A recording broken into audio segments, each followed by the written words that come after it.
Twitter, Facebook பயன்படுத்துகிறார்கள். சென்னை பெருமழை பெய் வெள்ளம் வந்தபோது அவர்கள்தான் மக்களை காப்பாற்றினார்கள், அரசியல் கட்சிகள் அல்ல. நாங்கள் 4 கட்சிக்காரர்களும் எல்லா இடங்களுக்கும் சென்று கழிவுகள், மலக்கழிவுகளை கூட நாங்கள் அகற்றினோம். இங்கு கூட வெள்ளம் வந்தபோது நான் ஓடி வந்து பார்க்கத்தான் செய்தேன். ஆனால் இந்த இளம் பிள்ளைகள் தான் சென்னையை காப்பாற்றினார்கள். அவர்கள் வீட்டிற்கு சென்று ஓட்டுக்கு 1000, 2000 அதிமுக, அதே போல 1000 திமுக கொடுக்கிற போது வீட்டிலே 10,000, 20,000 பணம் வந்து சேர்ந்திருக்கும். இந்த பணத்துக்கு ஓட்டு போடாமல் எப்படி போடாமல் இருப்பது என்று அந்த பெற்றோரும் குடும்பத்திலும் நினைப்பார்கள். அந்த பிள்ளைகள் சொல்ல வேண்டும், இது நம்மை விலைக்கு வாங்குவதற்காக, இன்னும் இவர்கள் பல்லாயிரக்கணக்கான கோடி கொள்ளையடிப்பதற்காக, ஏழை எளிய மக்கள் ஆஸ்பத்திரியிலே மருத்துவ வசதி பெற முடியாமல் போகிறது என்ற கொடுமை நீடிப்பதற்காக, வேலையில்லா திண்டாட்டத்தால் வேதனைப்படுகிற மக்கள் அந்த பிள்ளைகளுக்கு 10 லட்சம், 20 லட்சம், 50 லட்சம் கொடுக்காமல் வேலை வாங்க முடியாத நிலை நீடிப்பதற்காக இதை மாற்ற வேண்டியது நீங்கள். இந்த பணம் நமது பணம், நமது மக்கள் சொத்து. இதை கமிஷன்களிலே, ஊழல்களிலே சூறையாடி அதை கொண்டு வந்து வைத்திருக்கிறார்கள். இந்த பணத்தை தூக்கி ரோட்டில் எரிய சொல்லவில்லை, இந்த பணத்தை அடுப்பிலே எரிக்க சொல்லவில்லை. ஆனால் இந்த பணத்தை கொடுத்து நம்மை விலைக்கு வாங்க வேண்டியவர்களை தோற்கடிக்க வேண்டும் என்று என் போன்றவன் சொல்லுகிற சொல், ஏழை சொல் அம்பலம் ஏறாது. அந்த பிள்ளைகள் தாய் தகப்பனிடம், அண்ணன் தங்கையிடம், குடும்பத்தினரும் சொன்னால் அந்த மக்கள் கேட்பார்கள். பிள்ளைகள் சொல்வதுதான் சரி என்று. ஆகவே இந்த நாட்டின் இளைய தலைமுறையினருக்கு, வருங்கால சந்ததிக்கு, என் காலமெல்லாம் அநேகமாக ஓடி மறைந்து விட்டது. நான் எதிர்காலத்தை பற்றிய கவலையில் பேசுகிறேன். இளம் பிள்ளைகளே, இளம் தங்கைகளே, நான் எங்கள் கட்சிக்கு என்றைக்குமே உங்களை அழைக்கவில்லை. நீங்கள் இந்த மாற்றத்தை ஏற்படுத்தி கொடுங்கள். எகிப்தில் ஏற்பட்ட மல்லிகை புரட்சியை போல ஒரு ஜனநாயக புரட்சியை தமிழ்நாட்டில் ஏற்படுத்தி தாருங்கள். தங்கை பாத்திமா பாபு ஸ்டெர்லைட்டுக்காக எதிர்த்து பல ஆண்டுகள் போராடினார்.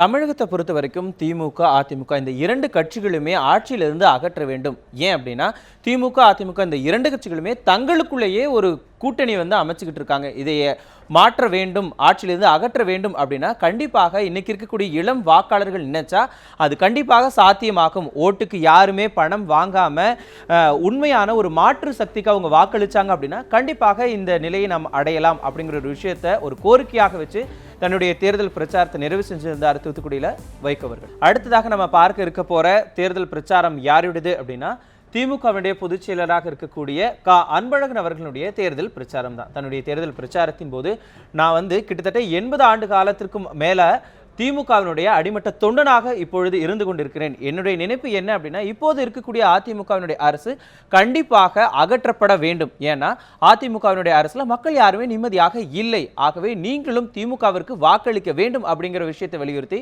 தன்னுடைய தேர்தல் பிரச்சாரத்தில் ஈடுபட்டிருந்தார் அன்பழகன். அவருடைய பேச்சை பார்க்கலாம்.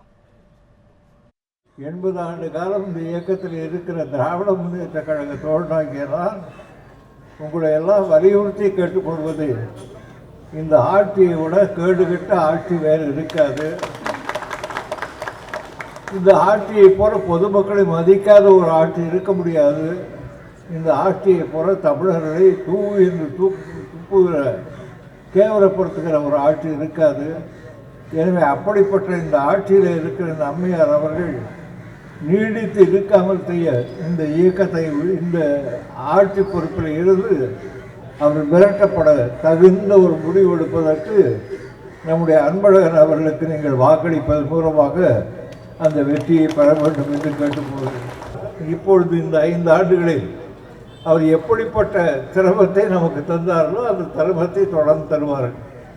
அவர் சொல்கிறார், என்னுடைய ஆட்சி வந்தால் ஒரு நிம்மதியான ஒரு முறையில் இந்த நாட்டில் ஆட்சி நடக்கும் என்று நீங்கள் எதிர்பார்க்காதீர்கள் என்று சொல்லக்கூடிய அளவுக்கு அந்த அம்மையார் பேசுகிறார்.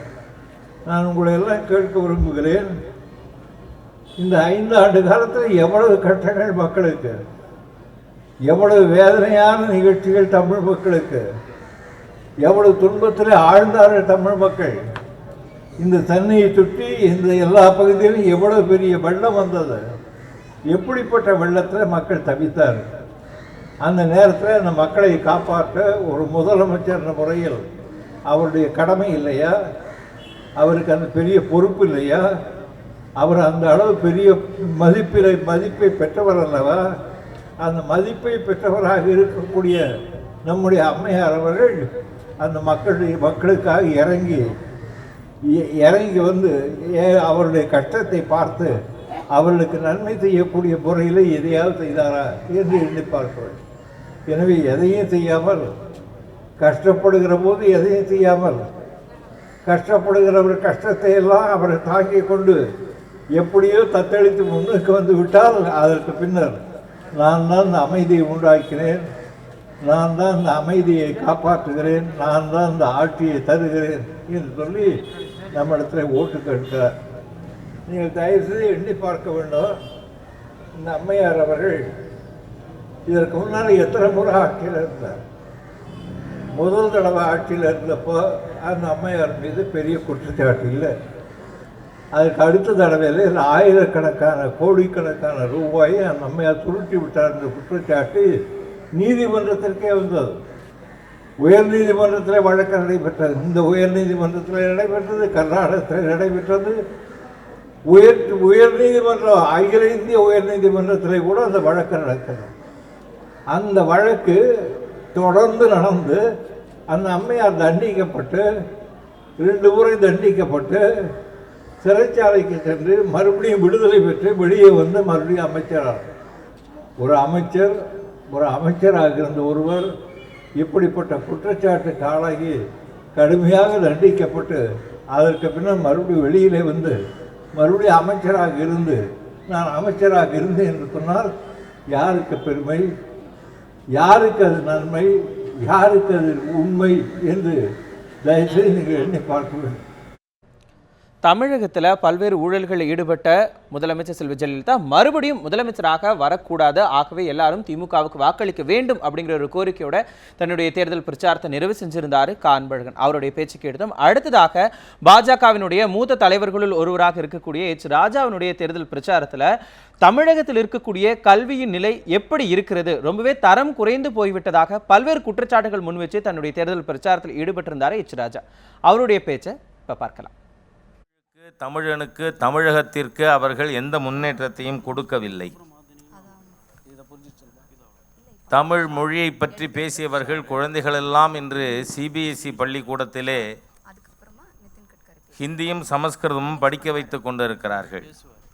நமக்கு நன்றாக தெரியும், திராவிட முன்னேற்ற கழக தலைவர் திரு மு கருணாநிதி அவர்கள் சொன்னார், தயாநிதி மாறனை மத்தியிலே அமைச்சராக நியமித்திருப்பதற்கு காரணம் அவருக்கு ஹிந்தி தெரியும்னு. அவர் வீட்டு பிள்ளை ஹிந்தி தெரிஞ்சுக்கணும், மத்தியில் அமைச்சராக இருக்கணும், ஆனால் ஈழத்தமிழம் ஒரு நாளும் முன்னேறக்கூடாது என்பது திராவிட முன்னேற்ற கழகத்தினுடைய கொள்கையாக இருந்தது. அவர்கள் வந்த பிறகு தமிழ் அதனுடைய பெருமை குறைந்து கொண்டே வருகிறது. தேவாரம், திருவாசகம், 4000 திவ்ய பிரபந்தம், கம்பராமாயணம், மகாபாரதம் என பல்லாயிரக்கணக்கான ஆண்டுகளாக தமிழுக்கு பெருமை சேர்த்த தமிழகத்தில் இவர்கள் தந்தது வேலைக்காரியும் ஓடிப்போனவளும் போலீஸ்காரன் மகளும் தான். ஆகவே இவர்களால் தமிழுக்கு இழுக்கு. அதே போல் தமிழனுக்கு இன்றைக்கு நம் இந்த விஷன் டாக்குமெண்ட்டில் தெளிவாக சொல்லியிருக்கோம். இன்று தமிழகத்திலே சமச்சீர் கல்வி நடத்துகின்ற அரசு பள்ளிக்கூடங்களுடைய நிலை மிக மோசமாக இருக்கிறது. 2013-14 ஆண்டில் மாத்திரம் 1300 பள்ளிக்கூடங்கள் தமிழகத்திலே மூடப்பட்டு இருக்கிறது. இன்றைக்கும் 2000 அரசு பள்ளிக்கூடங்களிலே 1ஆவதுலேருந்து 10ஆவது வரை வெறும் 20 மாணவர்கள் படித்து கொண்டிருக்கிறார்கள். எப்பொழுது மூடுவது என்று தெரியாமல் அரசாங்கம் இருந்து கொண்டிருக்கிறது. அதே மாதிரியாக கல்வி தகுதி எவ்வளோ மோசமாக இருக்கிறது என்று சொன்னால், ஒரு காலத்தில் டெல்லியில் எல்லா அமைச்சகத்திலையும் secretary, under secretary, joint secretary தமிழனாக இருந்தான். இன்றைக்கி எல்லா காம்படிட்டிவ் எக்ஸாமினேஷன்லேயும் ஐஐடியில் தமிழ்நாட்டிலேருந்து பாஸ் பண்ணது ஐஐடி என்ட்ரன்ஸ் எக்ஸாமினேஷனில் வெறும் 451 பேர். ஆனால் ஆந்திராவிலிருந்து அதில் தேறியவர்கள் 2600.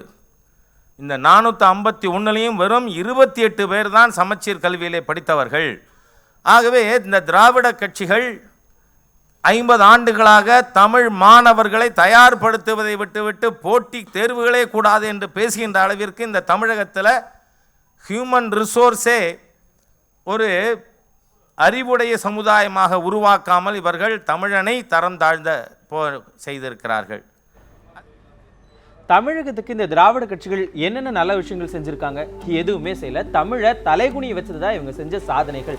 ஏன் இன்னைக்கு பல 1000 பள்ளிகள் மூடப்பட்டிருக்கு? இதுக்கு எல்லாத்துக்கும் காரணம் இந்த திராவிட கட்சிகள் தான். ஆக இந்த திராவிட கட்சிகளுக்கு மாற்றாக இருக்க போறது தேசிய கட்சியாக இருக்கக்கூடிய பாரதிய ஜனதா தான். உங்களுடைய ஆதரவு எங்களுக்கு தான் தேவை அப்படின்னு சொல்லி தன்னுடைய தேர்தல் பிரச்சாரத்தை நிறைவு செஞ்சிருந்தாரு எச் ராஜா. அவருடைய பேச்சு கேட்டோம். இதோட இன்றைய களம் 16 நிகழ்ச்சியின் தேர்தல் மேடை பகுதி நிறைவடைகிறது. மீண்டும் அடுத்த களம் 16 நிகழ்ச்சியில் சந்திக்கலாம். வணக்கம்.